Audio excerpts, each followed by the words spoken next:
ഞാൻ ആദ്യമായിട്ട് ഒരു ലവ് ലെറ്റർ എഴുതുന്നത്. ഇനി പിക്കപ്പ് ലൈനിലേക്ക് പോവാ. കഴിക്കാൻ കുബൂസ്, ബാത്റൂമിൽ കക്കൂസ്, നീയാണ് എന്റെ കുട്ടൂസ്.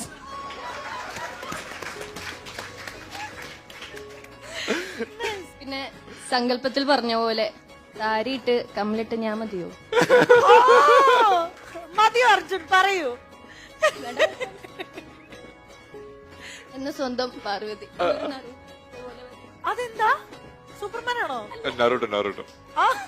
Okay hi Parvathi. ഓക്കെ, അടുത്ത ആൾ ആരാ റെഡി ആയിരിക്കുന്നേ? അർജുൻ ബ്രേക്ക്ഫാസ്റ്റ് കഴിച്ചില്ലെന്നല്ലേ പറഞ്ഞേ? ഇല്ല, വയറിറങ്ങി. ഇപ്പൊ തന്നെ ഫുൾ നിറഞ്ഞു. ഡിന്നറും വേണ്ട, സ്കിപ്പ്. അഞ്ജലി ഫസ്റ്റ് ടൈം ആണോ? ഫസ്റ്റ് ടൈമാണ്. ഫസ്റ്റ് ടൈം ആണ് ലവ് ലെറ്റർ എഴുതുന്നത്. ആക്ച്വലായിട്ട് ഒന്നും എഴുതാൻ പറ്റില്ല കാര്യമായിട്ട്. പക്ഷെ I fell in love with the moment I saw you. അതില് തന്നെ ഉണ്ട് എല്ലാം. Love you smile and attitude.